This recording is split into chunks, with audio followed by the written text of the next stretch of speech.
सतगुरु रविदास महाराज जी की बहुत ही प्यारी वाणी है, जिसके अंदर सतगुरु रविदास महाराज हम सबको समझा रहे हैं कि जिस चीज़ की हम खोज कर रहे हैं ना, बाहरी दुनिया में जिस चीज़ की हम खोज कर रहे हैं वो हमारे पास ही है।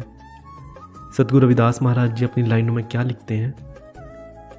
कस्तूरी मृग पास है रे, ढूंढत घास फिरे, पाछे लागो काल पराधी, छिन माही प्राण हरे। सतगुरु रविदास महाराज को पता है, उनको पता है इस जीवन के बारे में, उनको पता है कि हमें सच्ची भक्ति क्या है।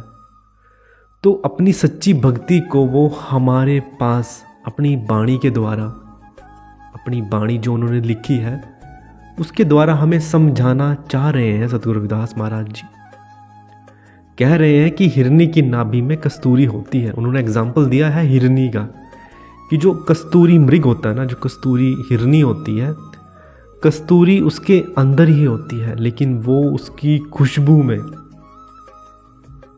दर दर भटकती है। वो उसकी खुशबू को पाने के लिए दर दर भटकती है।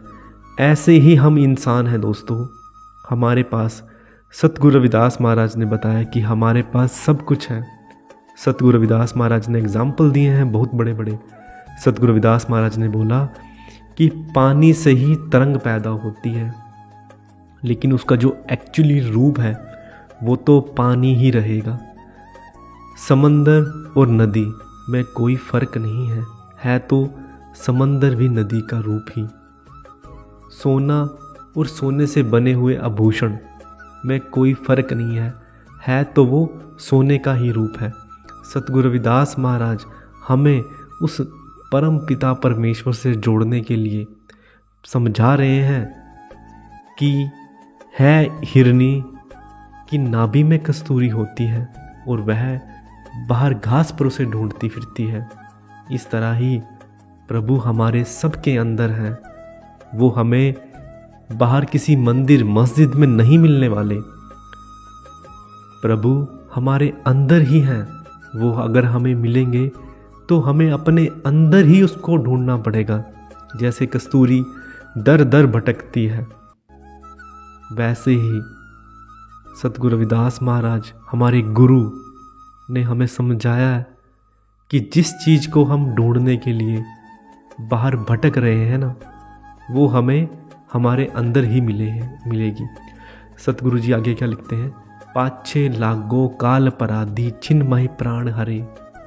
परंतु काल रूपी शिकारी है ना, अगर हिरनी है तो उसके पीछे शिकारी भी लगेगा।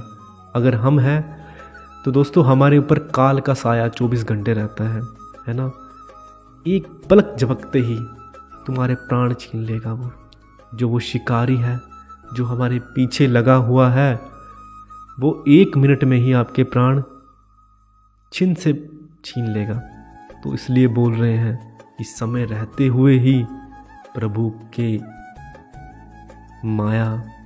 की माया को समझ लो। आप अपने अंदर झांक के देख लो और सतगुरु रविदास महाराज की वाणी से जुड़ जाओ, अगर आपको अपना उद्धार करना है।